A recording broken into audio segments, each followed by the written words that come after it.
I'm actually recording the lecture instead of trying to do Zoom, so maybe this time it will actually work properly. I don't know. I've had so many bad experiences. Let me just check. The mic says it's running, so let's hope for the best. This is my book that's coming out in the spring, and we did a long lecture about these important features of sustainable design when you're designing, and we've talked already about simplicity when we looked at Thomas Heatherwick's Complicated Horrible Stuff and made a plea for simplicity, and we've talked about, well, that's really the one here that we've really talked about. And yet in my book, I do little chapters on all of these things: ephemerality, frugality, there's simplicity that we did, flexibility. And so what I thought I'd do was, well, I can't fill a lecture with each of them, so I will just pull these all together to discuss them, because in the last lectures I'm going to get back into the more traditional sustainable design features. So basically I took it from the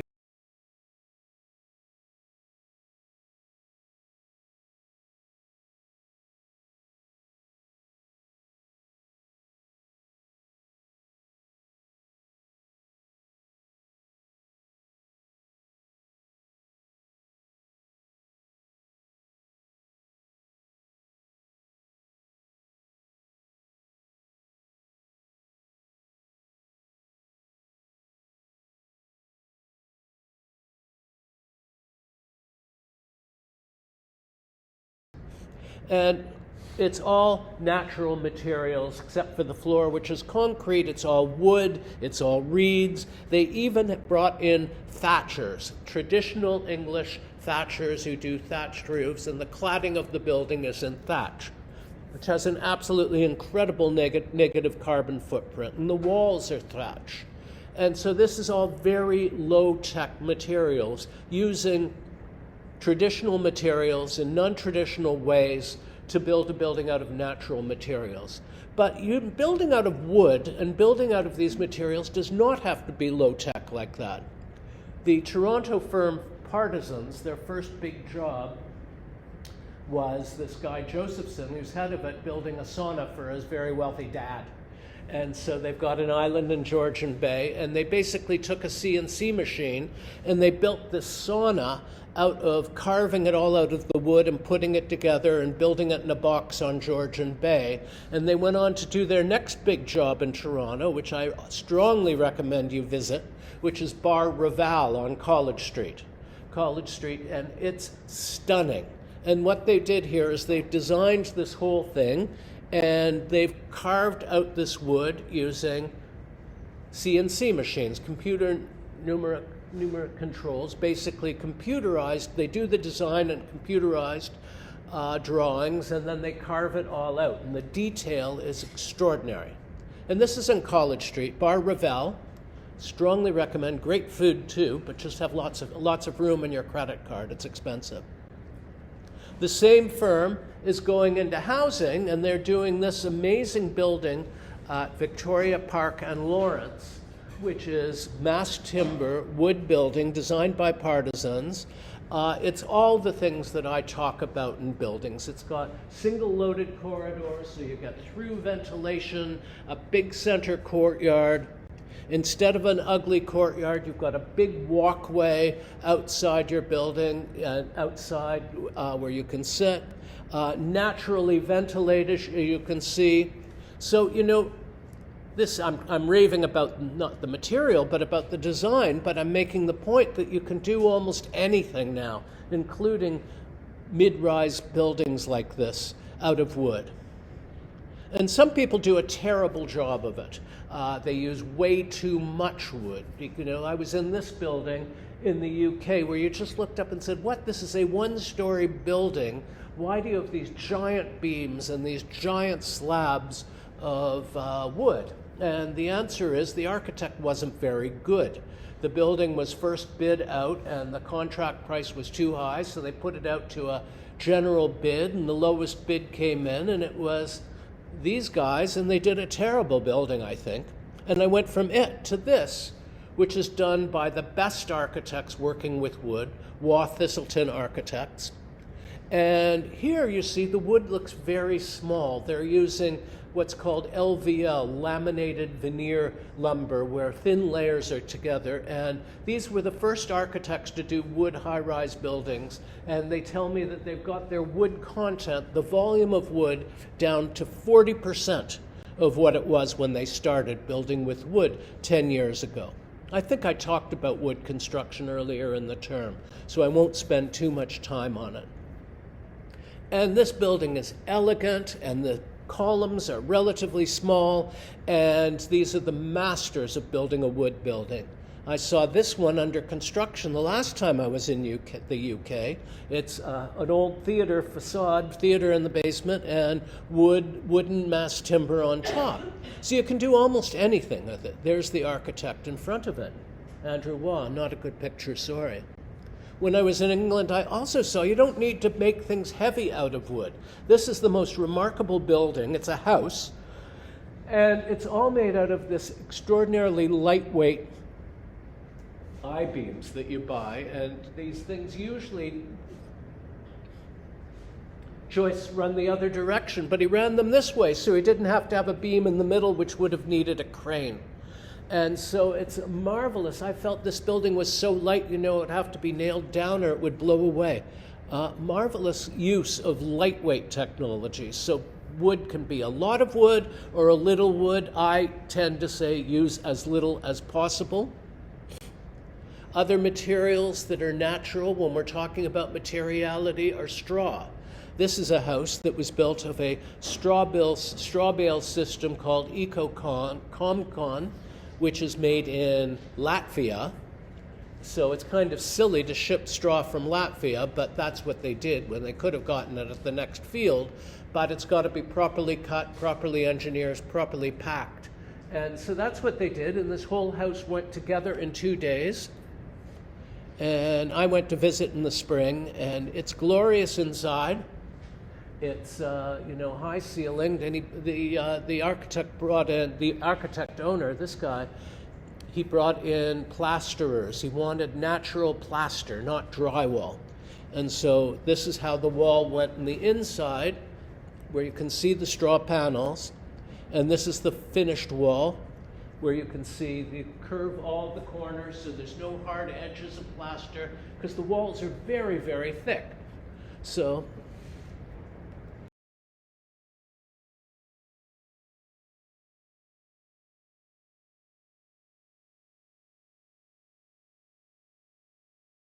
another house that I wanted to go to that I couldn't, I wasn't close enough, is this one built of hemp. And what they did with the hempcrete inside is they left it all exposed. So it's this wonderful character. You've got this gray interior of the hemp that I think is just beautiful, and high ceilings, and the texture of the hemp between the wood.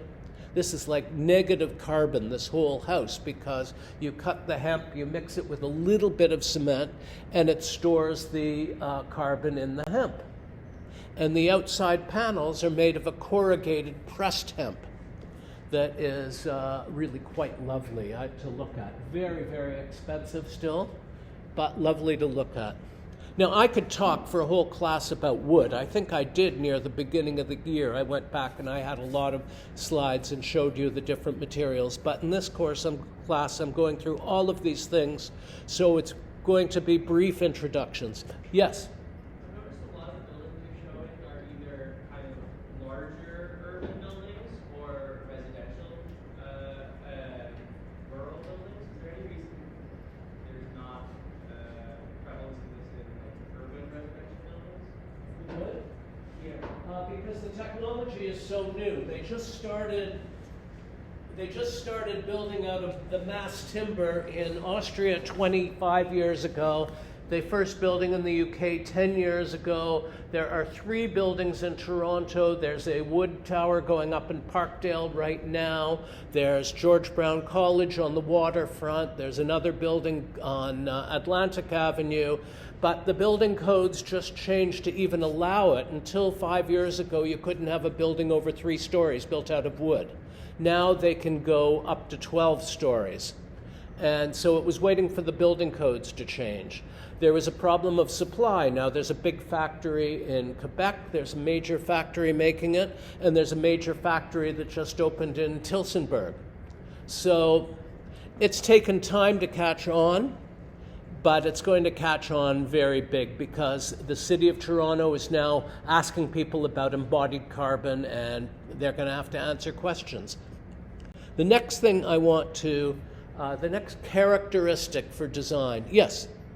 I'm just wondering, what is the fireproofing solution for buildings like this? Like, is it incorporated inside of the panels themselves? Or? No, it isn't, because in fact, wood panels like that don't actually burn the way a stick does. What happens is we've been building out of wood for hundreds of years, and the building codes used to say if you're going to have a wood beam this big, you've got to make it with a layer, a sacrificial layer. It's made bigger than it is so that it burns and it chars.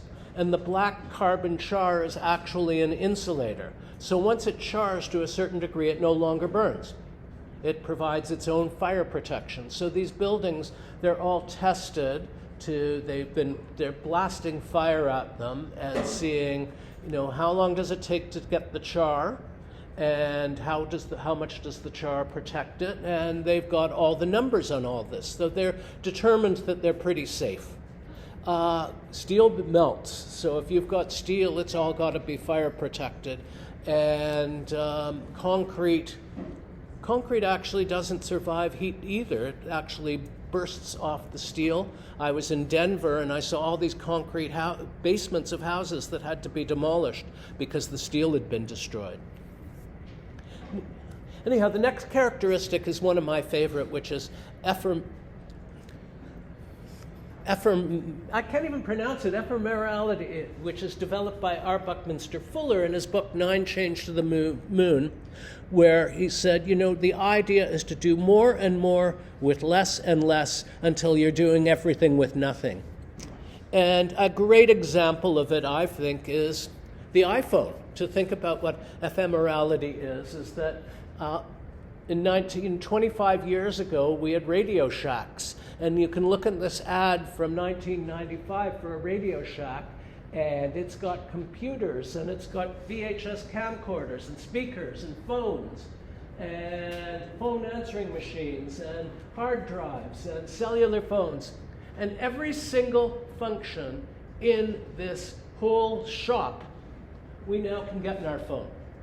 And that's why there's no Radio Shack anymore. There was one item when I said, and I wrote about this once, and I said, the only thing that you don't have in your phone is a radar detector, which people used to have in their cars to see if there was a radar from the police and would slow down when you had the radar detector. And then somebody sent me a note, there's an app for that, where everybody shares where the radar locations are, and so you don't need the radar detector anymore. So ephemerality is the philosophy, what is the least I can use? What is the smartest way to reduce my consumption of stuff? And we're now going through, for instance, the ephemeralization of our stoves. When stoves were invented for cooking stoves, the first stoves were just plates of metal. Let me finish this, okay, because I'm recording. So they were plates of metal that you assembled and you put wood inside and you cooked on top. And that was the first thing that got rid of a fireplace. And then when stoves were manufactured more, they became huge, heavy things that you put wood in and you cooked on top and you boiled water in.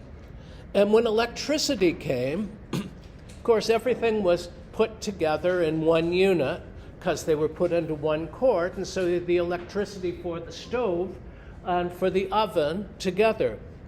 But when induction came, that's a very interesting thing, because we just do this out of habit. It makes no sense, this is our induction stove, to have the induction cooktop oven on cooktop on top of an oven, because you have to get down and you have to open it and you lift it up and the kids get in the way. And you really do, when you design a kitchen, want to have a separate wall oven at eye height and then the elements at counter height.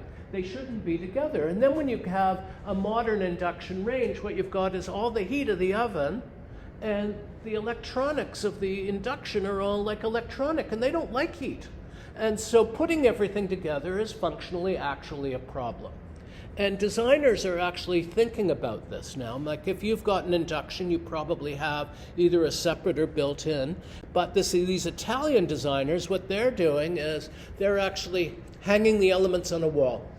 And if you need to cook, you then take it off the wall and you cook with them there. So induction ranges have gotten to the point that you don't even have them taking up counter space anymore, which is very clever.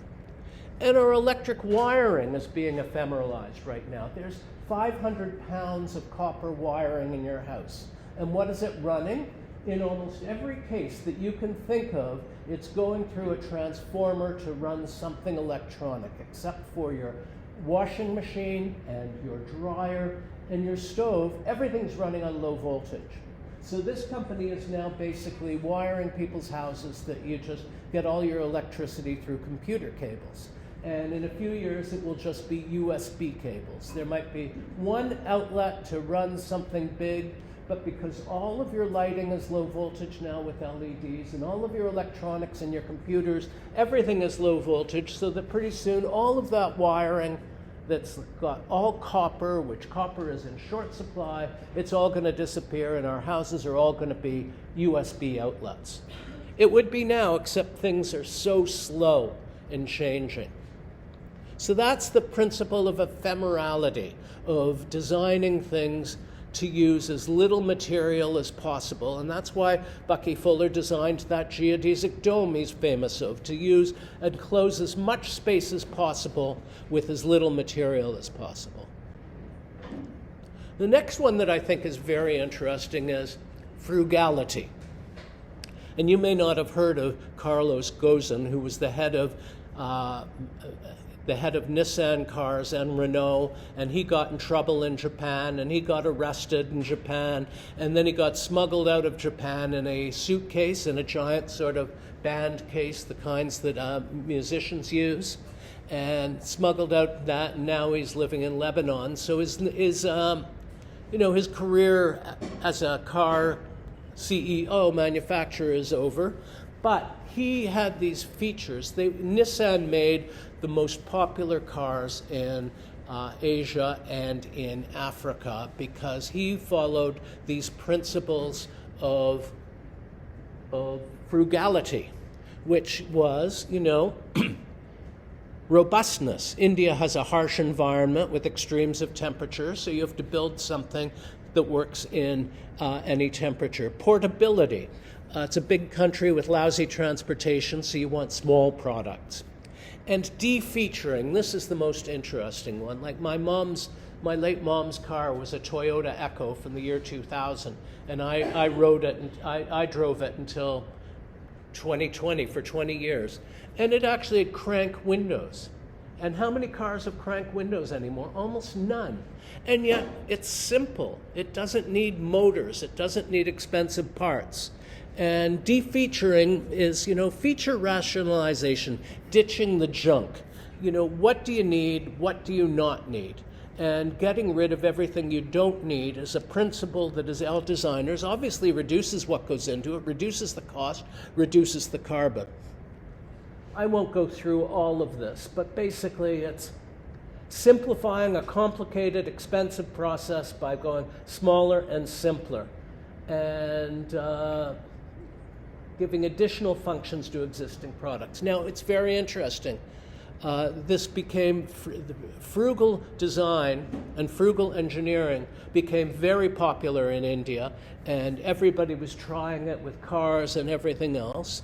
And the most interesting product was the Tata Nano, which was a car that cost like $5,000, I think. It was ridiculously cheap. And the other product here was a refrigerator. And nobody wanted the Nano. Nobody wanted to buy it because basically people buy cars for status as much as for transportation. And if you're driving around in the cheapest car in the world, then people might look at you like you're a low status person. And this is what we have in cars now. So even though this thing was brilliantly engineered to cost nothing to make, and like fewer bolts in the wheels and fewer stuff here and defeature, people didn't want to buy it. The cooler, on the other hand, which was an electric fridge that ran with a semiconductor rather than a compressor in that, people were used to storing stuff in pots. And they put water on the pot, and the water would evaporate it, and it would cool, and the pots cost almost nothing, where even this fridge cost like a couple of days or weeks worth of pay, even though it was the cheapest fridge in the world and was going to revolutionize sort of how people store food. And nobody bought it either, because they were used to the traditional ways, and why should they spend that much money for something they didn't consider to be that much of an advantage? So the frugality works works not as well as people might think, but it still, as a designer, the less shit you put into something, the cheaper and simpler it's going to be. And so that's a great principle. Flexibility is a really important one. Just looking. Oh, yeah. I felt I had to talk fast because I have so many slides. So if I'm talking too fast, I'm actually going to slow down a little bit. Flexibility, I've always admired the Volkswagen bus. And the Volkswagen bus was designed in 1947 when this Dutch guy, Ben Pon, who was the distributor for Volkswagen, went to the factory and saw that they had sort of a Volkswagen bottom of a car that they were using to move goods around. And he drew this sketch and said, well, why don't we take that base, that bottom of the Volkswagen, and put a box on it? And that was the sketch. And they produced the box. And Volkswagen's always had great advertising, and they basically said, got a lot to carry, get a box. And they basically went through the process of how was the Volkswagen designed like this. And the Volkswagen became hugely popular, the van, among hippies, among families. This is really a small vehicle. And this was a section through it. 3 rows of seats, the engine at the back. And you could get a lot more folks in a Volks. Again, the advertising was fantastic. These were hugely popular in the 50s and the 60s, and in the 60s and the 70s. But the problem with them is, of course, the engine's at the back, you're right at the front, and they were death traps. If you've gotten an accident, a crash, there's like nothing in front of you. It's just you're sitting at the front of a thin metal box. And they eventually were taken off the market primarily for safety reasons. But they were incredibly practical. And they made a pickup truck version, which you can see here. It was interesting because the engine's in the back, the pickup part of it was high, so they had the sides fold down, and they used the space between the front and the back wheels for more storage. And again, they were in all kinds of versions, as campers, and your home is where your bus is. I mean, you could almost live in them, except for the lack of a toilet. And when I was in Amsterdam in the spring, they brought out in Europe, it's not in North America yet, an electric version, and it's absolutely wonderful. This is not a big vehicle. It's smaller than most cars on the road here, and inside it's wonderful. But for Europe, because they tax cars differently, they made it very small with only 2 rows of seats. And in North America, everybody wants 3 rows of seats in their vans. That's why they buy vans, to get, bigger families or more stuff, or, the soccer team in there. So it's not North America yet, because they're making a longer 3-row seat version that's coming out next year. But I was driven around in it, and it was just glorious. And so this is the thing. If you design something as a simple box, it's flexible. And you've seen that has been used for work, it's been used for camping, it's been used for families, it's been used for everything, because it's a box. Our homes used to be like that. People used to live, for instance, in the 14th century. Now, these are wealthy people who, as Witold Rybczynski has said, people didn't live in houses so much as camp in them. That, what you did was you had all of your stuff in chests, and then you sat on the chests. Those were the seats. You had some cushions, and you sat in the chests. And often in the inside were tapestries, which you hung on the wall, and the tapestries acted both as decoration, but more importantly as insulation. They kept you warm. So you go in, you got a cold, empty room, your servants put the chests around the outside of the room, the cushions on the chests, and they hang the tapestries, and you do that until it's time to move to the next place, because people had multiple places and they followed the seasons. So no room was defined as a single function. It all depended on what you took out of the boxes. And if you go to Versailles and you go to places like classic places in France and the rooms are enfilade. There's no hallway. There's just one room opens into the next room, which opens into the next room, which makes it really weird for privacy. But what it did was it made it very good for flexibility, that you could use the rooms for any number of functions. And the functions changed all the time, that when people had a meal, what they did in the great room is they had sawhorses and they had boards on them. And this is where chairman of the board came from. There was one chair for the king or whoever who was behind all the boards that were actually the table, because in the great room, as soon as dinner was over, servants would take it apart. So a table was basically trestles with boards on top. And chairs were rare. You sat on trunks. And you'd use the same room for sleeping as for everything. The kind of flexibility that we really need now in small apartments and that. So flexibility, designed for flexibility, for multiple uses, for transformable furniture. This is something last year I did a whole lecture on. And I'm just doing everything in a much more abbreviated thing here. Flexibility has its downsides. Here's an example where William McDonough and partners, architects, are designing a big wooden building in North Carolina. And they designed it for the grid designed for flexibility because things are changed. So it could be laid out for offices, and if the market changed, you could be laid out for apartments. The problem is that to make the grid big enough to do that, mass timber has a span distance. It can only go so far, about 6 meters, 5 meters, 6 meters. You go over that, and suddenly the columns and beams got huge. And there's so much wood going into this that it may be flexible, but it's incredibly inefficient. And so everything is going to be a trade-off between efficiency of material and the flexibility you're going for.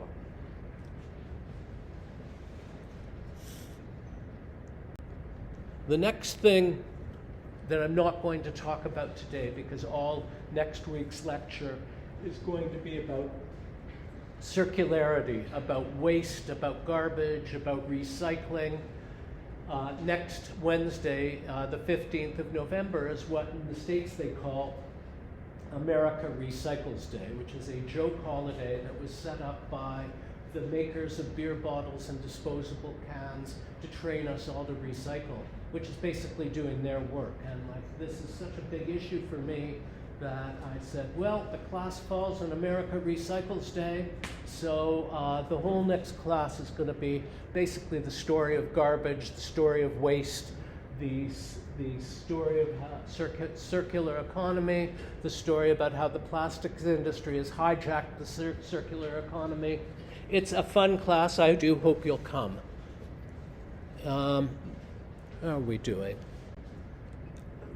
Universality is an interesting one. I talked about the bathroom, when we did the bathroom, about the stupidity of the modern bathtub, the thin-walled bathtub that you can't get in and out of safely, that as you get old, you're not going to be able to get in and out of it all, and just how bad this is from a design point of view. And yet every designer, architect and interior designer continues to specify these thin-walled freestanding tubs that are unusable and are killing people. What we should be thinking of all the time is universal design. What works for everybody, whatever age you are, whatever degree of ability or disability that you have. And universality, universal design is a principle that an architect named Robert Mace started talking about 25 years ago. And it used to be, we've got to be sort of accessible for the disabled people and add things for them, but then they're all standing out as being different. You have to design everything, you should design everything so it works for everyone. A great example of, where was I there?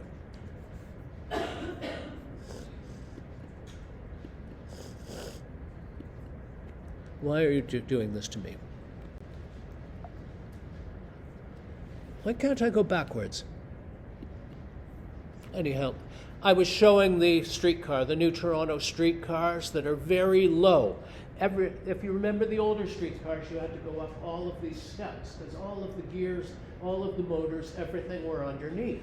In our streetcars now, everything's on top. It's built into the roof. The only thing underneath are the motors and the wheels, and they're under the seats in certain parts of the cars so that everybody can walk in, and the streetcars are accessible to everyone.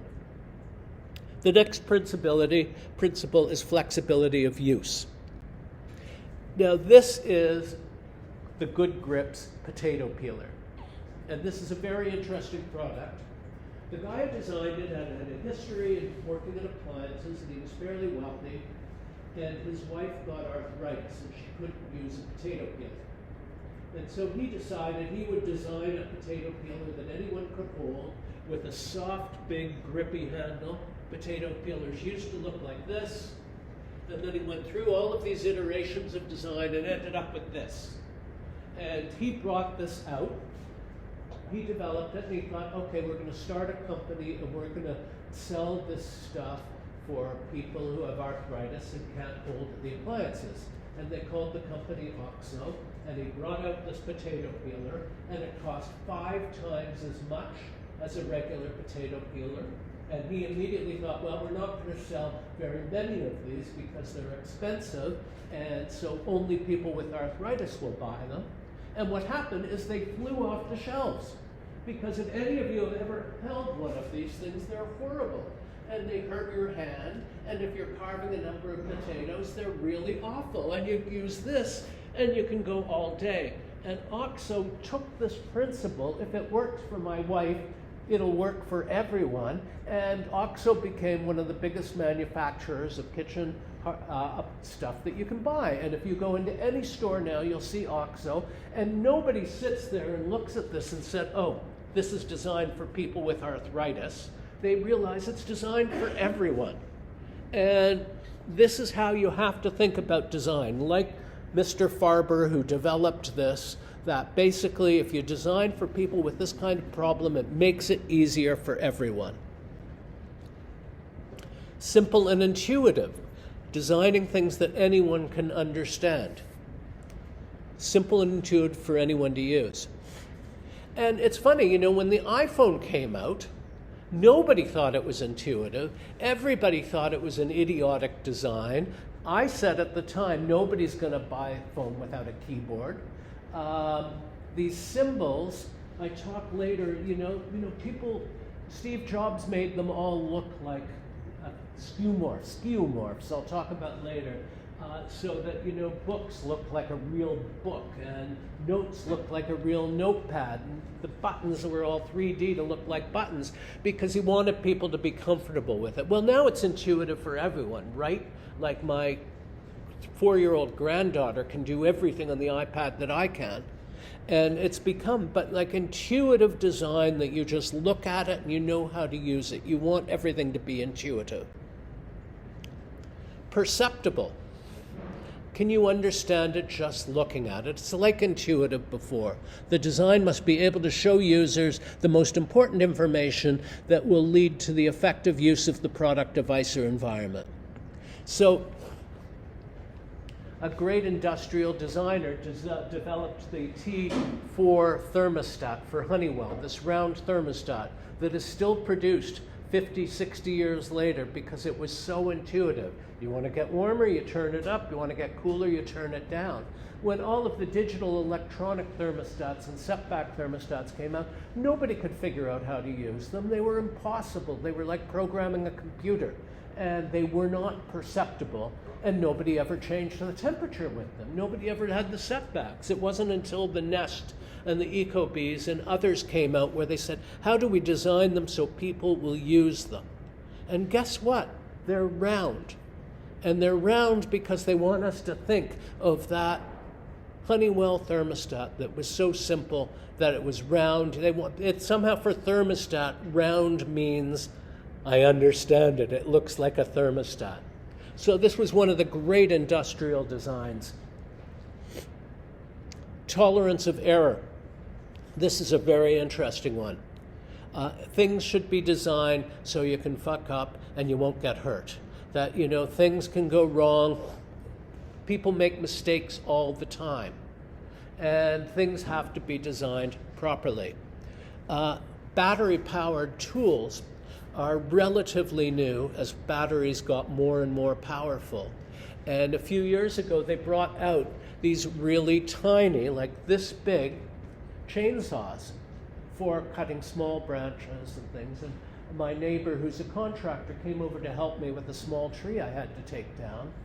And he told me that these little chainsaws are like the most dangerous dangerous tool in the world, because chainsaws were always dangerous. They were always something that you had to use very, very carefully.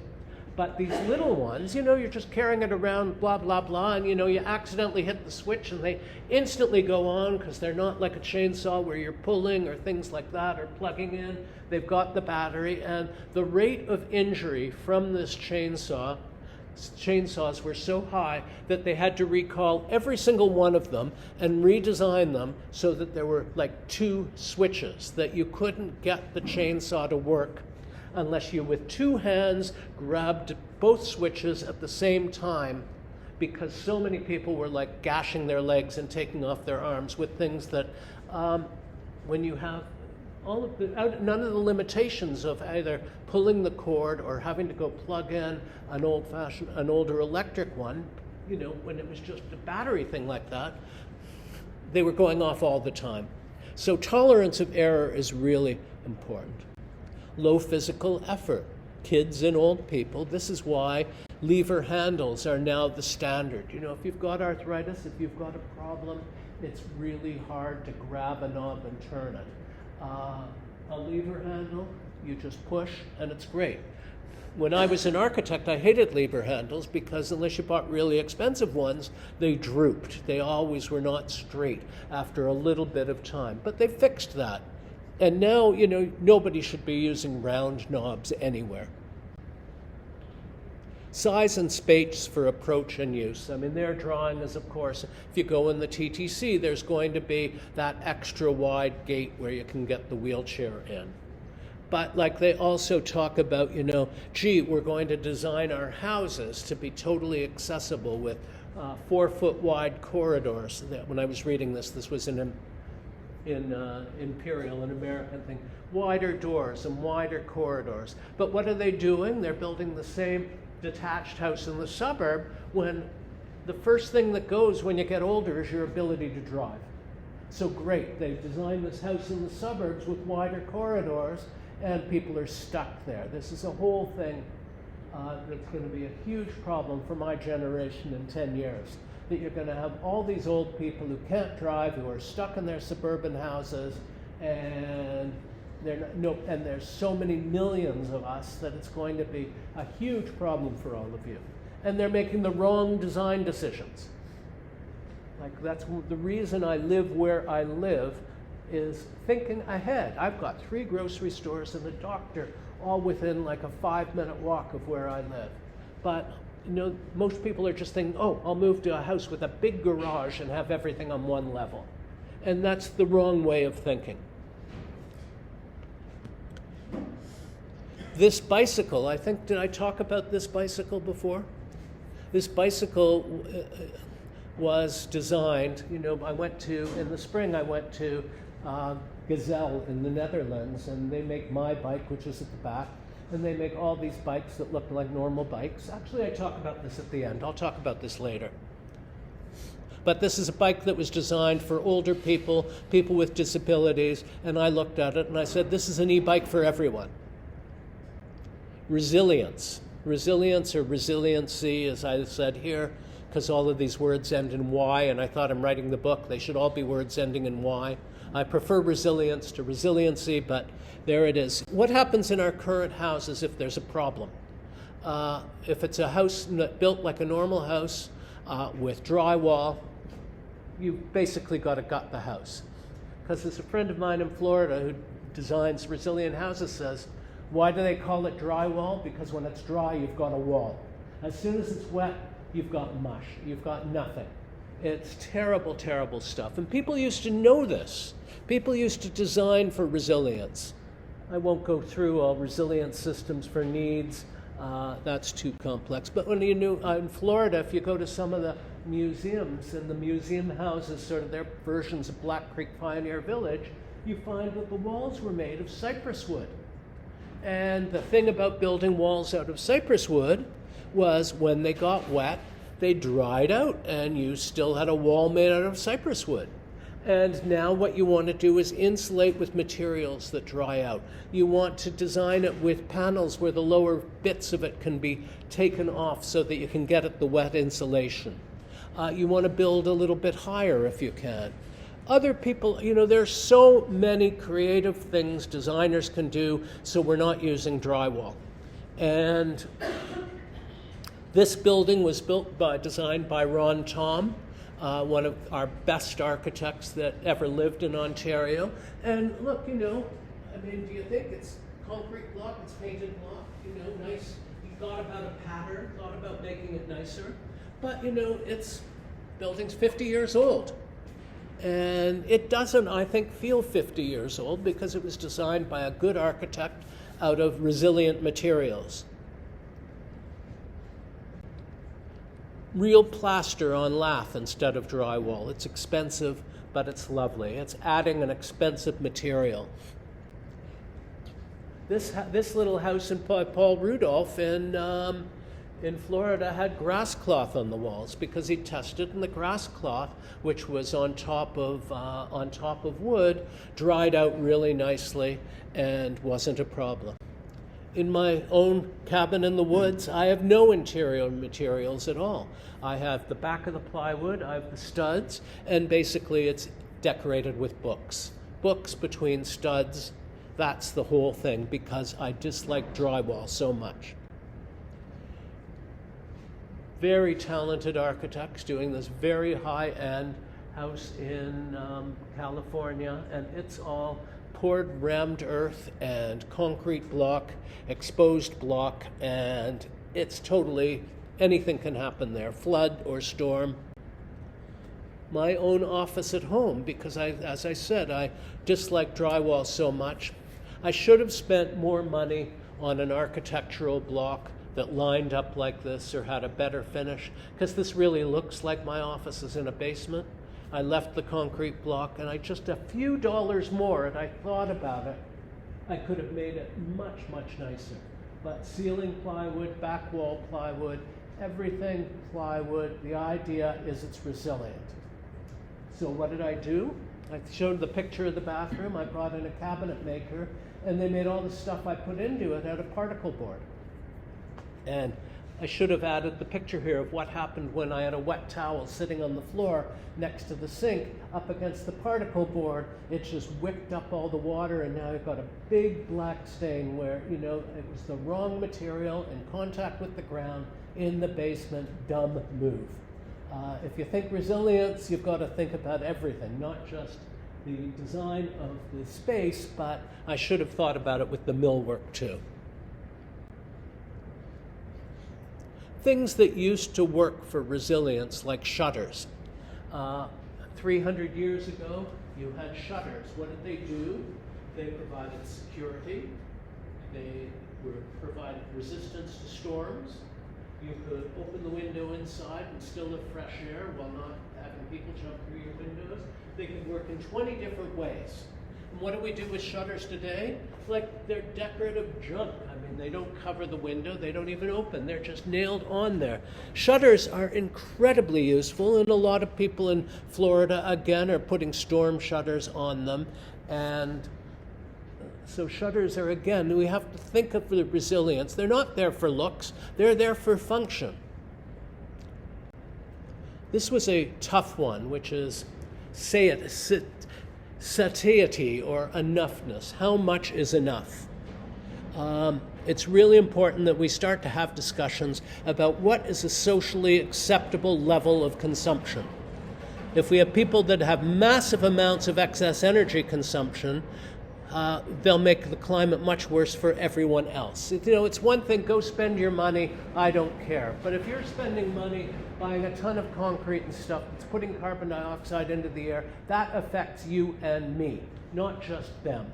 And it's all of these things like private planes. You know, sure, it's a private plane. You want to fly your puppies first class. I always use this photo of the puppies flying private. And you know, huge amounts of carbon. The carbon footprint of the top 1% is 70, 80, or 100 tons per person. The carbon footprint for you, for a Canadian, average Canadian, is 17. Your carbon footprints, being students, living if you take transit, is probably about 10.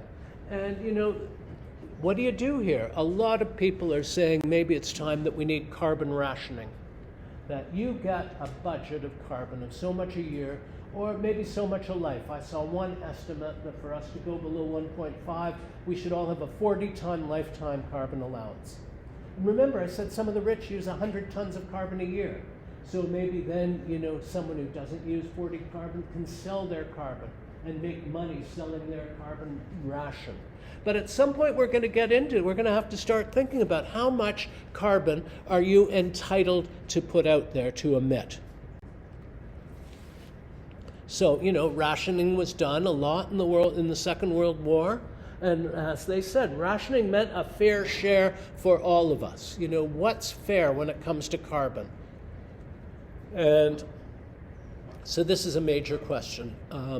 Will this come? Will this happen? Do we need rationing? But that's what the enoughness was all about. How much are we entitled to use? These are all words, this whole exercise is things we have to think about.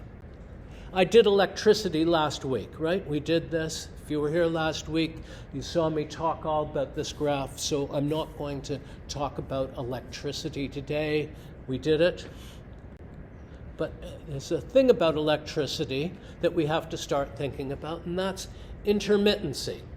You know, when it's January and it's cold and we need heat, with natural gas and with coal and things like that, they're easy to store.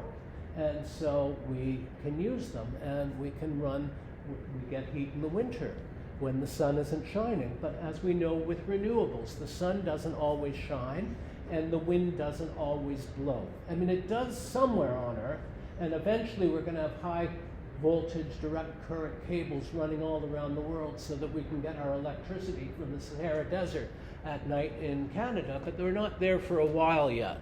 So we have to start thinking about design for intermittency. You know, there are people who actually make devices like this.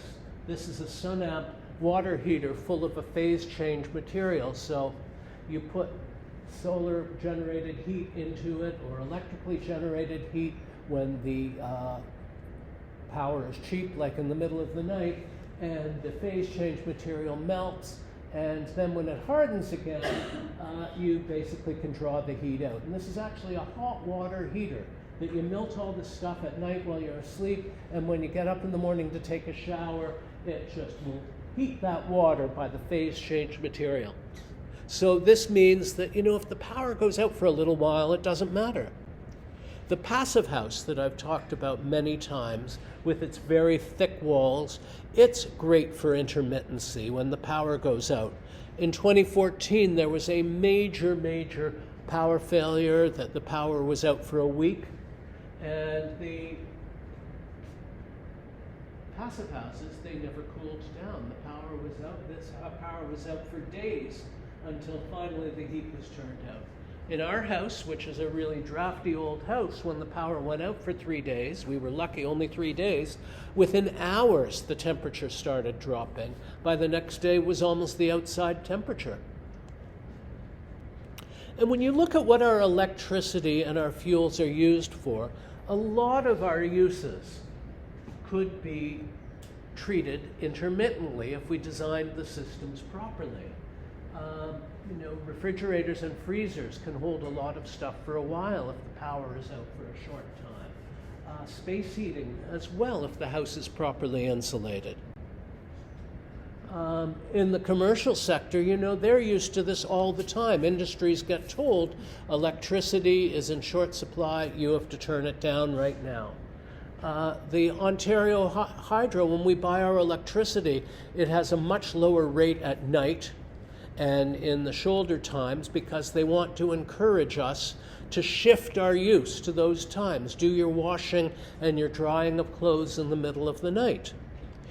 I know people who actually turn the thermostat up really high when the electricity is really cheap, and then they turn it down again when the electricity is expensive, and they live in really well-insulated houses, so they can do this. In Australia, they're experimenting where they electronically control all the water heaters, but really sophisticated controls. We have basic North American controls. They can turn off your water heater at times if you're agreeing to the program. But in Australia, they're going to micromanage it to such a degree that they can do the work of all those home batteries people are talking about. 2 million home batteries, because basically heat is energy and the water heater is a battery. So charge up the water heater with more heat than it needs. Electricity's in short supply somewhere else. Dial back the water heater and let it cool down a little bit. We all have mixing valves on top of our water heater that it delivers the water at the same temperature. And so they basically use the hot water heaters, which are big tanks, as batteries. And, putting in that little silly ad from the 50s about hot water heaters. Hot water heaters could be really, really useful, properly controlled. Now, here's the longest bit today. The longest bit is about energy efficiency, because efficiency was one of those 4 things that I had with simplicity, and decarbonization, and efficiency is one of my 4 main things. But I decided to just roll it into this lecture and really abbreviate it because I've said so much about it. But it's still the longest bit of today, which is all about energy efficiency. And energy efficiency is something that's been around for a long time. People have worried about it since the last major Arab-Israeli conflict, which happened in 1973. And what happened after that conflict is the Arab oil-producing countries, which everybody was really dependent on then, where all the oil companies came from, got together and said, we are not supplying any oil or gasoline to countries that supported Israel. And so they shut off the oil supply. And suddenly, as the American cartoonist said, we're hostage to the because the U.S. government failure to end dependence, and oil gets into everything. And Jimmy Carter, the president, said everybody's got to put on a sweater and turn down the thermostat. And there was actually no gasoline. It was rationed. You could only get 10 gallons if you went. It was hard to find. We ran out of it in a lot of places. People had to line up for hours. And the thing that everybody hated more than anything else is they dropped the speed limits from 70 to 55 miles an hour, which is like 40 kilometers an hour, which was really everybody who likes to drive fast hated this. Jimmy Carter put solar panels on the roof of the White House to reduce energy consumption. And, Volkswagens became very popular because they were very efficient. And, everybody here started buying smaller cars. In Denmark and in the Netherlands, they dealt with the problem by really promoting bicycles. And this was the whole start of the bicycle movement in Denmark and in the Netherlands, was actually dealing with the oil crisis in the 70s. Then Ronald Reagan was elected in 1980s, and he made a deal with the Saudi Arabians to basically say, we will give you protection from the world, and you will give us as much oil as possible. And Saudi Arabia is always fighting with Iran, and they figured, well, if we produce all this oil and drop the price of it, then Iran will go bankrupt. And, all the geopolitics of the time meant that, Reagan could come in, get the taps turned on, oil crisis over, everybody happy. Until this guy came along, King Hubbard is his name, and he said, well, wait, we're going to run out of oil. We're at this peak. We're getting to Hubbard's peak of proven reserves. And after that, oil is going to quickly run out and get more and more expensive, and we've got to deal with it. And people were projecting dire things. This was a projection done in 2003, where they said that right now, where are we here? They call it the baby boomer die-off. That's me. Intense crisis management, anarchy, system collapse, human die-off, end of high-end lifestyles, the end of the world as we know it. All projected in 2003 because we were running out of oil. Except we didn't run out of oil because they discovered fracking, where you could put water and sand into the ground. It would open up crevices in the rock, and all of this gas and oil would come out. And they basically fracked giant areas in the United States. And you can see they go horizontally with all of these tunnels to open up all the rock. And they got all of this gas, a huge boom where now the United States is the biggest producer of gas and oil in the world and doesn't need any Saudi oil. And Canada is also one of the biggest oil producers in the world because we started boiling rocks, and it takes equivalent of a barrel of oil to make a barrel of oil because of all the heat you need to separate. It's basically like asphalt. It's basically really hard, horrible stuff, but if you add enough heat to it and dilute it, you can get the oil out of it. It's among the world's dirtiest, most carbon-intensive oil, but our whole economy runs on it. And, you just have to follow Alberta politics for a moment to know what happens if we tell Alberta they can't sell all their oil. Architects, including people like me in the 70s, started thinking about all of these ways to get solar energy into our houses.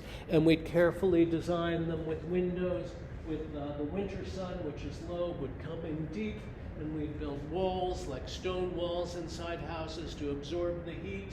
And we did everything to design. This is all standard design in the 70s when I was in architecture school, that everything started looking like this. It's the same drawing. And gather up all the sun and do all this. This house on the cover of this book was amazing, that these were all like drums filled with water, and in the daytime you drop this giant shutter, let the sun shine on these barrels of water, and then you'd haul it up at night and you'd be warmed by the water. So this was all And as the cartoon said, it was ridiculously complicated, all these valves and pumps and things. And must a solar house be so complicated? And I've told the story before of these guys in Saskatchewan. Everybody was building solar houses. So they went to these engineers in Saskatchewan and said, will you build us, the government wants to build a solar house. And he looked at them and said, this is Saskatchewan. It's cold. The sun is really low all winter. It doesn't shine. There's not enough energy from the sun to build a solar house. We'll build you something better. We'll build you a super insulated house. We will wrap the house in a ton of insulation. We'll seal it really tightly. We'll invent an air handling system to bring in and preheat fresh air instead of opening a window, because then we'll need a lot less energy, but we'll still get fresh air. We'll make the windows really tiny and we'll give them shutters because they hadn't invented triple glazing at the time, so that was the only way. And they built this house to do this. And the province said, why can't I go backwards? Anyhow, the province said, well, we want something solar on it. And so if you looked at the picture before, there were solar collectors at the top for hot water. The solar collectors cost as much as the whole house did. They lasted 3 years. The maintenance was so high, they were taken off. And the guys like Robert Dumont and the engineers who built the house did a study where they compared what everybody, including architects like me, were talking about, which was the glass house, the mass and glass house, where you had all the sun coming in and heating up the mass. And they compared it to their house, and they found that the super insulated house used far less energy over the course of the year, was far more even temperatured and comfortable to the glass house that we were all doing. And this guy, Professor Wolfgang Feist in Germany, saw this, and that's what they developed the passive house on. It was based in part by that house in Saskatchewan. And he built the first passive house in Darmstadt, Germany, which had basically thick walls, windows to the south. He thought more about solar gain. Very nice house, inside and out. And this was the principle of the first solar house. We have triple glazed. We take that, we super insulate, and we bring in fresh air. And as you can see, a conventional building here, with a thermal camera, it's all bright colors, and there's almost no light coming out of the passive house.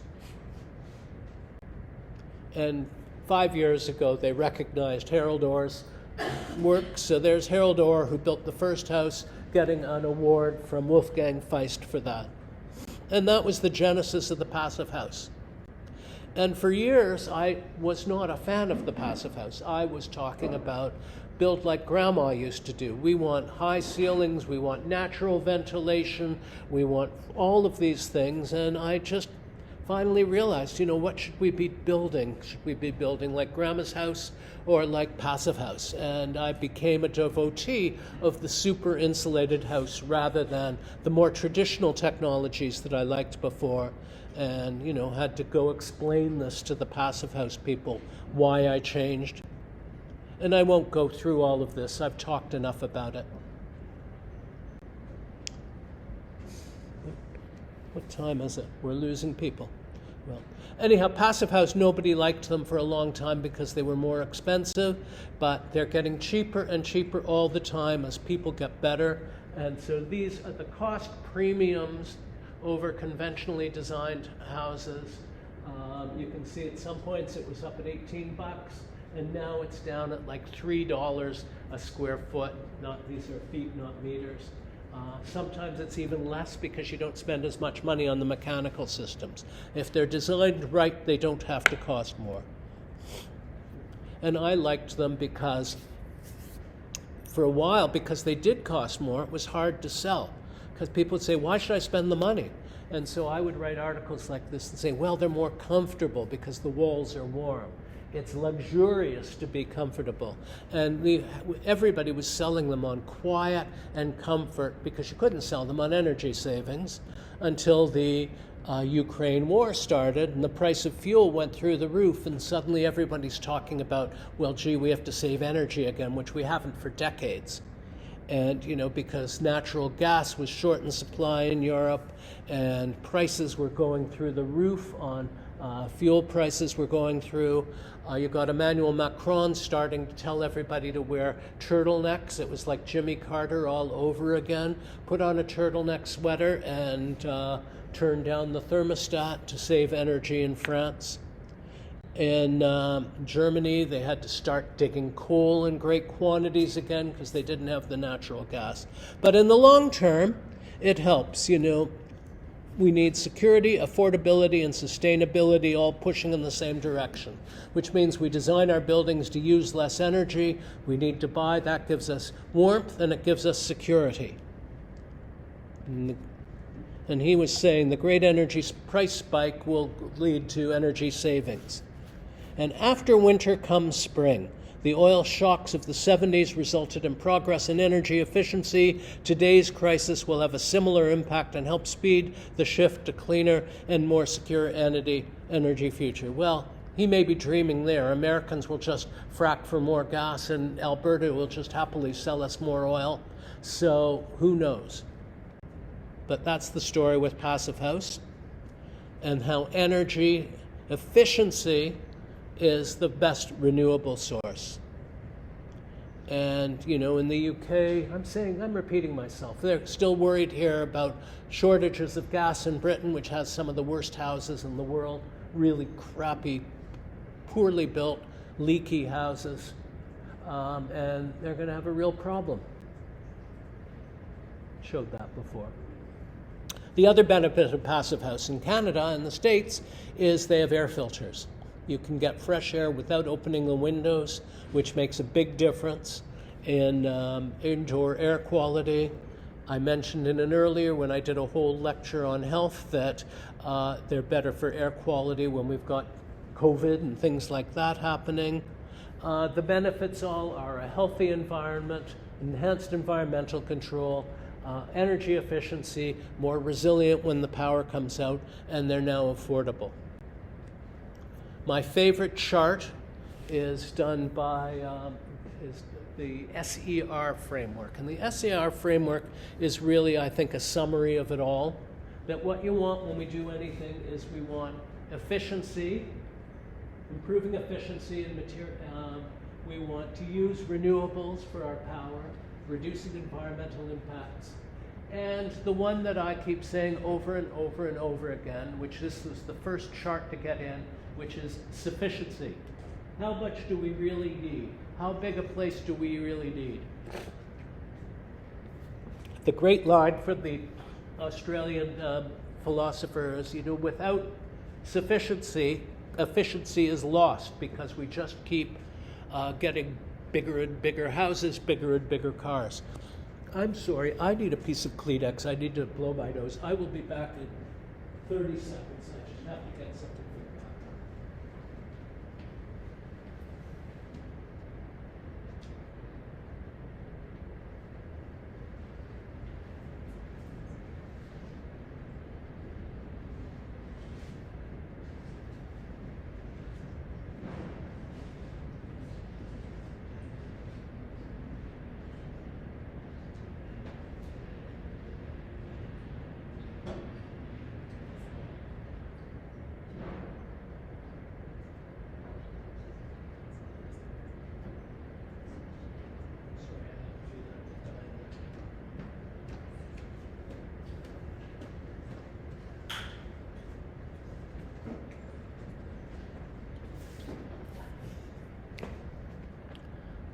A lot of you are fading and looking at your phones. This is interesting, or is it keep going? I mean, it is. I'm keeping going. That's my job. I'll go more quickly. So these is the passive houses have thicker walls. You can see expensive, wonderful windows. These are the ones I love, made of wood, triple glazing. And here I have a few passive houses to show you what's happening in the world. They're not just houses. Remember, the word house from German means building, not house. So this is a high-rise building that's a passive house. And they all have, one of the key things, because they're so tightly sealed, is that they have a heat exchanger like this, so that you bring in fresh air, you get the heat out of the outgoing air, you have them cross through over each other like this, and then you get fresh air inside. The other thing is that they avoid thermal bridges. And like this is an old apartment building near where I live at Oakwood and St. Clair. And you know, these balconies are part of the floor slab, and these are the floor slabs, and the bricks are sitting on the floor slabs. So in the middle of winter, that floor slab is a radiator. It's like going to be ice cold.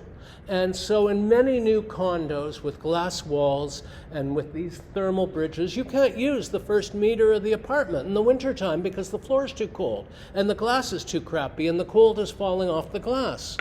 And, you know, we used to design all of these buildings with what I keep calling radiator fins sticking out. One of the most famous apartment buildings by the most prominent woman architect in America right now was this, the Aqua building in Chicago, with these wavy, glorious balconies, an absolutely beautiful building. And when you take a picture of it with a thermal camera, this is what you see. All the heat in the building radiating out. Floor-to-ceiling glass between these. It's just an appallingly bad building from a thermal point of view, and gorgeous as this is. And when you asked her, you know, well, how do you justify this? And say, well, look at all the people we have living in one building in Chicago, so it's really efficient urban design. Well, no, you have to design the building that it works. Ted Kasek, an engineer in Toronto, says, take your clothes off, attach a series of highly conductive fins, like they put on motorcycle engines, to your body, and go stand outside in January, telling his students after Gene Gang showed this building.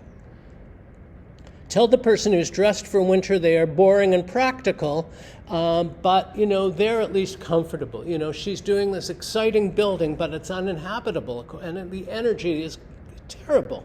And this is not something we have to live with. In Europe, every building has what they call thermal breaks. This company at this show set up this thing where one side is cooled and the other isn't. You know, the inside was perfectly good, and the outside, you know, we could keep ice cream on it. And every building in Europe has to have this on every balcony, but in North America, we don't have to do it because the builders are cheap, and they fought against it, and it costs like $1,000 a meter to put in these thermal breaks, and they say, well, clients won't pay for it. It'll add too much to the cost of housing, which isn't true. But anyhow, it's a huge problem because we're just radiating heat out and making it uncomfortable. The other thing is air sealing, this really tight layer of material that keeps moisture in and keeps the air from leaking. These Intello air barriers carefully tested, and then it's all tested. You put the red door of truth, as they call it, the blower door, in the door, you pump up air, and you have to check the level of where the air is going, how much is leaking, and if it doesn't get to 0.6 air changes per hour, you fail. And people now have developed this rubber that they pump into the air that gets sucked in the holes and seals it all up. So even if you fail, you can then spend more money and pass.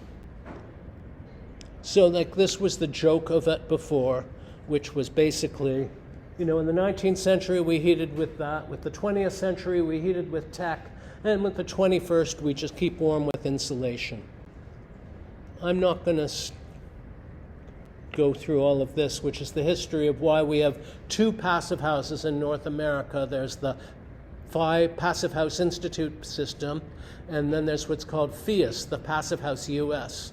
And this is one of those things I'll just rant about, American exceptionalism, that, you know, if something isn't designed in the United States, then they don't think it's any good. It didn't happen.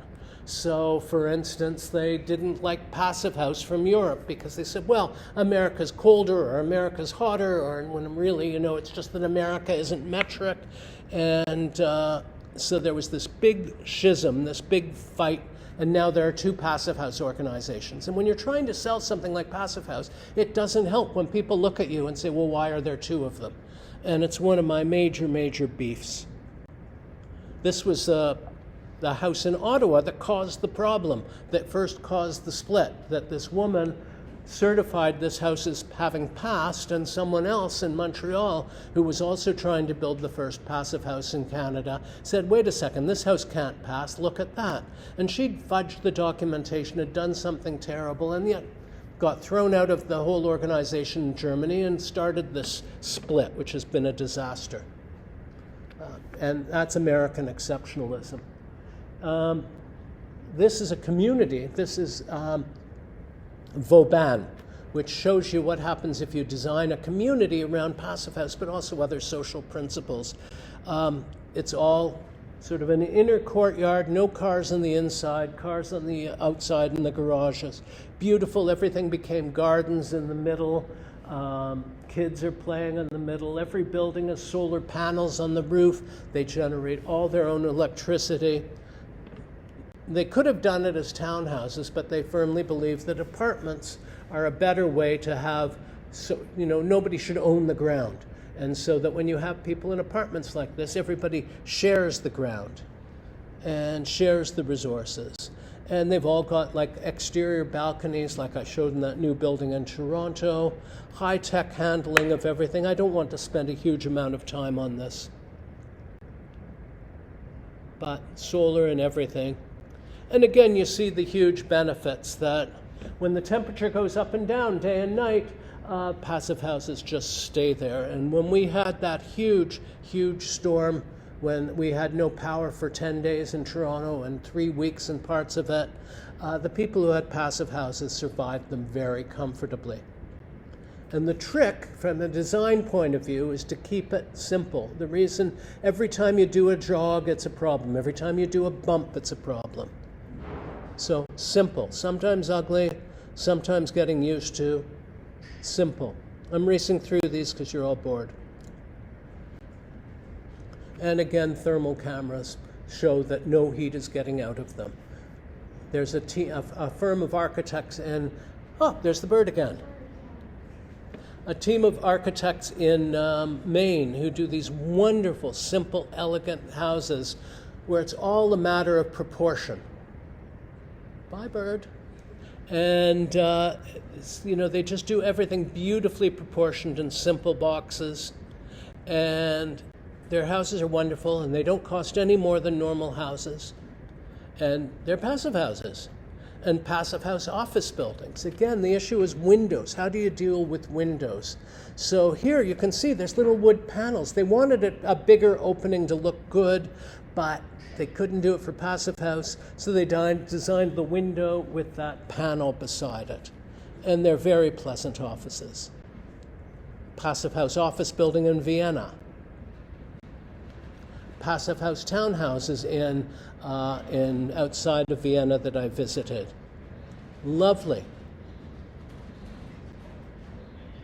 And here's an interesting thing. The walls are really, really thick in passive house, and they actually made them thicker with a bookcase built inside the passive house wall so that every window now becomes a really nice sitting area. And so they become like window seats by actually making the wall itself was already like 30 centimeters thick, and they just doubled it so that they could have this. And because the glass is so good, because it's all triple glazed, you can sit there and not feel a draft. It is a standard trope, a standard thing that they do in passive house, is that they have kids sitting on windowsills because it's comfortable. And here's a passive house I visited in the UK. I'll just show it quickly.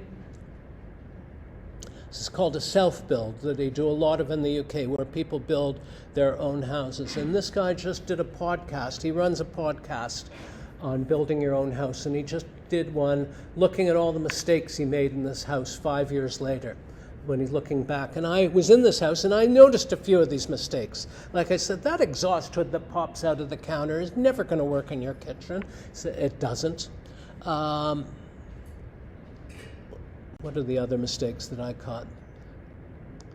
His biggest problem was the heat recovery ventilator. This is such a key part of the system, and he's never gotten it able to work on properly. This in the middle in Portugal is the only passive house I've ever spent the night in, which is actually a rental unit. It's and the one in the middle. And it's absolutely lovely inside.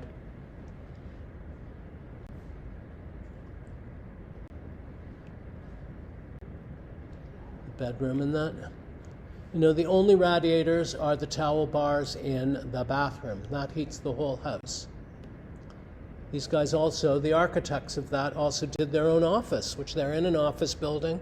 They sealed it all up. They put in the HRV and the ventilation, and they had a passive house office. Last passive house project I'm going to show, a whole district in Munich that I went to when it was mostly under construction. And they're all what I've talked about when my whole simplicity lecture. I showed some of these in the simplicity one, that they're boxy, simple buildings, except for this one with these flying wings. But, you know, simple proportions, simple buildings, simple windows. They'd moved all these artists out of another building, so they put all their mailboxes back, which I thought was lovely. There's the architect on the roof. Austrian buildings have one stair in the middle, which is very nice. They can only be 8 stories high. They can only have so many units per floor for fire safety, but it means everybody uses the stair, and it's bright and it's nice and it's friendly, and you know, you can see the kids' stuff outside. Simple buildings, small buildings, beautiful buildings.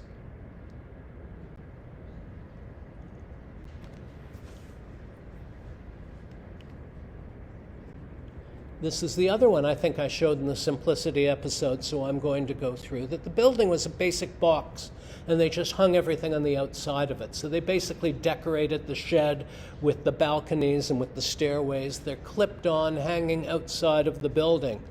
Again, doing simple design is much harder than doing complicated design, but I talked about this in the simplicity lecture.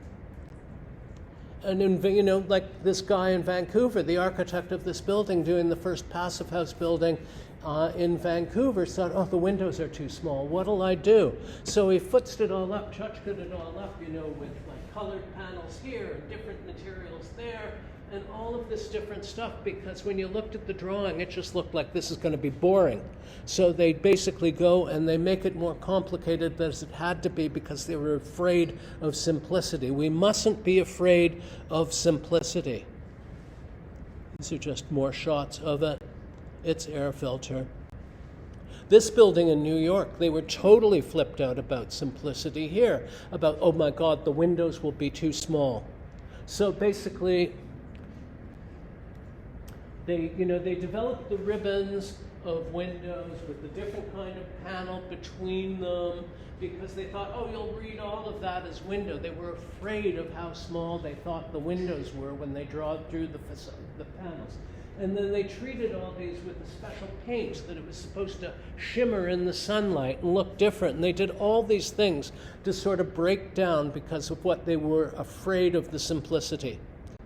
And when you see inside the units, the windows aren't small.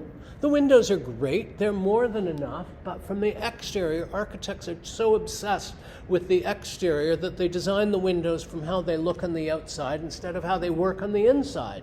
And then when they do that, the windows get too big. And the windows get too big. They're expensive. You get too much heat gain, too much heat loss. Designing windows, well, this was my whole simplicity lecture if you were here for it a few weeks ago. And what views! This is the best place to live in New York, and it's student housing in the middle of the island. Here we are back at this condo, this building in New York, and the key thing about this is the shades in the windows. They had to control the amount of sunlight, and so the architectural feature that you see on the outside is the black overhanging metal shade that keeps the sunlight down. And they're really effective, and they look good. These are built with like aero blocks. They actually imported these blocks from Turkey, which are special concrete blown up with air. It's like a foam in a cappuccino, only concrete, and then you freeze it, and then you let it harden, and the blocks act as real good insulators. Because when you're building next to an existing building and you can't build from the outside, the only thing you can do is lay out blocks from the inside, And so, but had they used regular concrete blocks, they wouldn't have gotten to the passive house numbers that they needed. There's the architect. And you can see people planning ahead, like they haven't done the walls yet, but like all these metal brackets and supporting, everything is out on huge blocks of insulation. I think this is the last passive house I'm showing. Let's see. This is a little house in Portugal, north of Porto, that the architect designed. And it's a small, simple, elegant, windows aren't too big at all, and yet it looks good. Wonderful linear kitchen at one end. Dining room that I thought was way too tight. Didn't have to be this tight because there's just a hallway on the other side of it. The architect and his air filter. Nice bathrooms. All the mechanical stuff behind the cupboards there. A lovely little house. Here's how, if you're a Canadian architect, you spend way too much money doing a passive house in Prince Edward County, which they basically had an old Ontario house, the classic 200-year-old Ontario house, and they built a whole new house right around it. They basically wrapped it in another house. So inside, they sandblasted the existing house because they didn't need insulation or drywall or anything, and so that's the interior of it. But the exterior, they just built a house outside a house, and it cost a huge amount of money, but it's quite nice. And they did an addition on the back, which is the kitchen. So there's the kitchen addition, and you can look from the kitchen and see the back wall of the frame of the original house, because all they kept was the frame of the original house. And then you go up to the bedroom, and you're seeing again the framing of the original house, because they built a new house around it. And their air exchanger. And there's the architect. And again, I talk about passive houses being healthy. I'll skip all of this. I didn't think passive house was enough, and a friend of mine and I talking, we were thinking about what we need. His name is Elrond, and so I called this the Elrond standard, where you do passive, you do low embodied energy and non-toxic materials in a walkable area, no gas, natural materials, all electric. And the head of Passive House, who followed me on Twitter, said, no, we can't do that. We just have to deal with energy efficiency or we'll never meet any other goals. And I said, okay. Now I'm going to talk about design efficiency, which again goes back to the simplicity lecture, so I won't spend a lot of time. I believe I talked to this Hans Gauss study that was done where they built a computer model, what I called a magic box, where they basically looked at everything that goes into a building, the frame, the shape, the window area, the insulation and cladding, and they checked everything out. And what they found was that basically buildings want to be made of wood. It's got the lowest embodied carbon of all of the materials, the glue-lam and cross-laminated timber. Buildings want to be low-rise buildings consistently have the lowest, much lower carbon footprint than higher buildings, which need more mechanical system, more cooling, lighting, and everything. Buildings want to be boxy. The closer you are to a box, the shorter the smaller the embodied, the surface area to what's inside for a building that isn't like a geodesic dome. Buildings want to have windows carefully designed to minimize the amount of window. Here again, the architects in this wonderful, wonderful project they wanted the windows for architectural reasons to be bigger, but they couldn't do it because the limits in the passive house, so they put that panel under the window. You get the idea of the proportion, and the frame is bigger. Or this one in France that I love, which basically they did this whole architectural frame around the building, which highlights the windows, that I think is gorgeous, that let them do smaller windows by doing great architectural detail. And this is how we have to start thinking. The windows are designed for energy and for light and for biophilia. They're not designed from the outside to look the right proportions. You've got to figure something else out for that. And buildings have to be simple. I did this exercise where I used something called the beam calculator. And I took two houses, a house here, which is a standard one-story American house, and all these bumps and jogs and everything like that, and that red house that I showed earlier, the simple, boxy house by the main designers, and I put them through the calculator, and lo and behold, the little boxy house had half the embodied carbon, half the amount of stuff going in to make it, as did the big American house. Less concrete in the floor, less asphalt in the roof, less perimeter wall, lower thermal bridges, all over less. Now, what's this? Yes, this is more an efficiency of design. And the example, how things are better if you design them properly.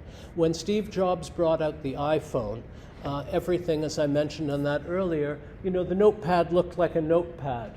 The clock looked like a clock. The calculator looked like a calculator because he was afraid people wouldn't understand it if it wasn't something they'd used. When he got to the calendar and the maps, he had this leather stuff on top and bottom, and other designers there at Apple were furious, but the leather stitching is matched to the stitching and the upholstery in his Gulfstream jet. Like he said, take my jet design and we'll put it here. And so why are you doing this? He said he wanted people to feel comfortable with it. So when Apple came out, the magazines were on a bookshelf, a wooden bookshelf and that. And it's evolved over the years. The buttons have gotten flat. The compass now doesn't look like an old compass. But this is called skeuomorphism. And skeuomorphism is something that we have in design all the time, and it hurts us, it hobbles us. It's a huge mistake, and my favorite example of it is the camera, the digital camera. When I used to use cameras, they all looked like this. They all had bumps on the top for the pentaprism where the light's going through, and the camera was shaped like it was because you would film here, and it unspooled, went behind the lens, and got picked up in a spool here. So the camera was designed around the engineering of film and the optics of lenses and glass. And it was designed for that purpose. You had to hold it weirdly, you had to get your hand on touch weirdly. Nothing was ergonomic because it was designed around film and light. And that's how cameras were designed. They all were about the same shape because they all followed that same basic pattern. Unless you bought a Hasselblad where you were looking down like this and it had a different film. The 35mm camera was designed to use what was movie film at the time, to make a small camera. And when Leica designed it in the 20s, every camera was like that ever since. That's because of the way film moves through the camera and the way light moves through the lens. When digital cameras came up, suddenly the camera designers were freed from the connection of film and light, and they could do anything they want. And so, for instance, this, which was a great one, the Nikon Coolpix, you could pick it out of your pocket, it was a flat, you could twist it like that and look down, twist it like that and look up. It did all of these marvelous things, and it worked beautifully, but it didn't look like a camera, and nobody bought it. Other companies, this one did the same thing. It opens up, you can do this, you can do that. Canon developed this one that looked like a little telescope. You just press the top and you've got a camera. All of these things, they bombed. And what do we have now? Every digital camera has devolved into the same stupid shape that cameras were designed for film and for light. They're awkward to hold. This one this is a mirrorless camera, and it still has the stupid bump of the pentaprism on the top. This is not designed for logic or sensibility, for comfort, for utility, for better pictures. It's designed because it looks like a camera used to look like. That's skeuomorphism, and this is like, for cameras, it's just stupid. They want us to hold the camera like this or like that. They have to have the folding back because the camera doesn't fold. They do all of these things that are silly, but it's not going to kill anyone. Pickup trucks, on the other hand, are. Pickup trucks used to look like this when they were working vehicles. And you would have it where, a neighbor of mine has this. It's parked on like a really high-end residential street all the time near my house. And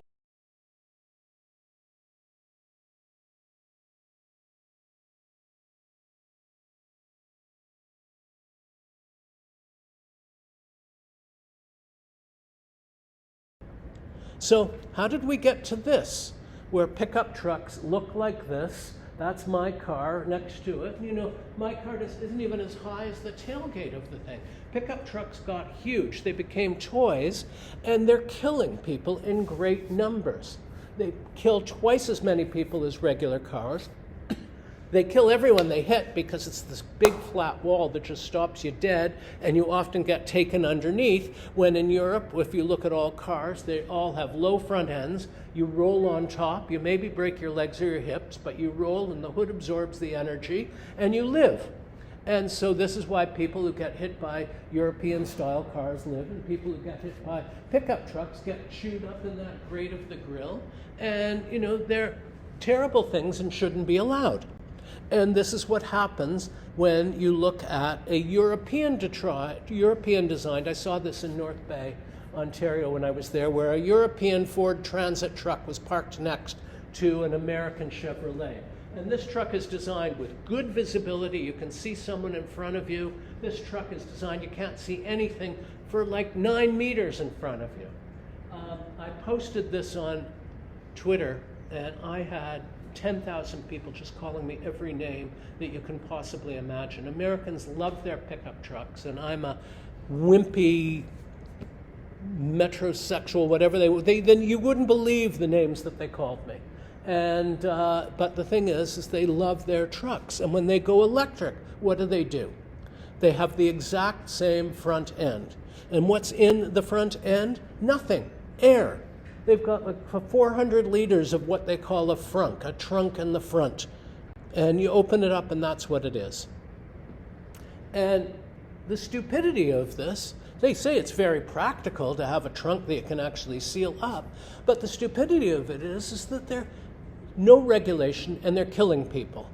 Because of the design of the truck has no visibility, because the design of the truck is flat and just stops you dead and you go underneath it. No, Volkswagen, again, when they designed their trucks, they designed everything from an engineering point of view. And so, you know, there was space between the wheels, we'll put stuff under there. Rivian, which is this new giant truck, because they've figured out we have space between the wheels because there's no axle, they actually have this storage thing underneath, which is clever, but it's still huge. The one I want is this one called the Canoe, which is designed from the ground up. It reminds me very much of the pickup truck, the Volkswagen one, only it's safe, it's designed for safety. And, you know, I can just imagine something like this, where they're really nicely designed from first basic principles, of course. And, you know, Waymo designed the self-driving cars to be the same way. This cute little car that basically had a rubber front. The whole front was soft, so if you actually hit something, the windshield was flexible plastic, the front of it was front, you'd just go boink and bounce off. It was a clever design, but it had no steering wheel. Waymo at the time, Google at the time was saying, well, if we're going to have autonomous cars, they have to really be autonomous. They have to drive themselves. People are just going to screw things up. And they could never get the technology to work that it didn't have a steering wheel. And so now we've got the worst of both worlds with the autonomous cars, which are not working very well because they're neither completely autonomous or driven by people. Which brings me back to the bicycle again. We're talking about how designs will change and evolve with new technology, but they've got to sort of follow the ideas. I only have 3 more slides. This is the bicycle that Gazelle built 120 years ago. And it doesn't look a whole lot different from a modern Dutch bike. Doesn't look a whole lot different from my bike. In the back, the wheels are the same size, the 2 pipes for strength, everything like that. This was designed to be, as the European e-bikes were, a bike with a boost. It's not supposed to be a whole change in bike design. It's just supposed to be a bike that's easier for people to use. And they went and they make these and they sell lots of them. And when I went there, they gave me a slightly better, newer version of it to ride, which I rode on here. And I went up to the guy afterwards and I said, one of the designers, and I said, I love this bike, but there's a real problem. As people get older, we have to start thinking of universal design. Again, if we've got the motor, big wheels are great for lowering the rolling resistance, and you need less pedaling. But if you've got a motor, maybe the wheels can be smaller because the wheel is doing the work. And you know, lifting your foot, even in a design like that with no top bar, lifting your foot as you get older is harder and harder and harder. And you know, it maybe should have a little flat bottom there before it goes into the V like that. And you know, maybe now that we don't need the big wheels, we can get ourselves a little closer to the ground. And why don't you modify these bikes for a generation that's coming? And they said, oh, you mean this? And they took me over and they showed that this bike that they call the Easy Flow, which is a terrible name, it sounds like a laxative, and they've got this bike, and it's got what I said, the lower section. You sit lower, you can put your feet in the ground, it can carry a whole lot of stuff. It's got a rear view mirror built in, which every bike should. And I said, well, why are you selling these for everyone? I said, oh, they're for disabled people and old people, and nobody would want to buy this. And I said, it's like that OXO Good Grip. And one of the women who was on the trip, who was there, we were going to be riding the next day in Amsterdam and Utrecht and all over. And she's a healthy young woman who happens to be quite short, it's my height. And she said, can I use this bike? And they looked at her like she was nuts. Why would a healthy person want to use this bike? And she took it and she loved it. And we that night had dinner and we were all yelling at the Gazelle people, yes, you're Dutch, you've ridden that bike for 100 years with the big wheels and that, but this is the future of bike design. So I'm not saying my bike is skeuomorphic, that it has to look like a regular bike. I'm saying, you know, designs do evolve. And if you look, if you know e-bikes, if you look at rad bikes and other bikes, that smaller wheels are becoming quite popular. And you're going to be seeing more and more of this kind of thinking, back to universal design, what works for everyone, back to non-skeuomorphic design, what is the most sensible design that you can do, given the technology that we have, that we've got both pedal-driven wheels and a motor, what's the best compromise between the two. So we've got skeuomorphism we've talked about here, we've talked about simplicity. It's a really simple bike. It's the kind of design thinking that doesn't just apply to bikes, but that should apply to cars, to buildings, to everything that we do. And so that's why I ran through all of those today, just that there's so much to think about. Next lecture I mentioned, I'm going to talk about garbage, and then after that I'm going to talk about water and standards and all the boring stuff that everyone talks about in sustainable design. And for the people who didn't get to present today but came, thank you. We will pick up next week and go from there. And thank you all for sticking around for all of this. And thank you for the little applause. See, stop. Thank you.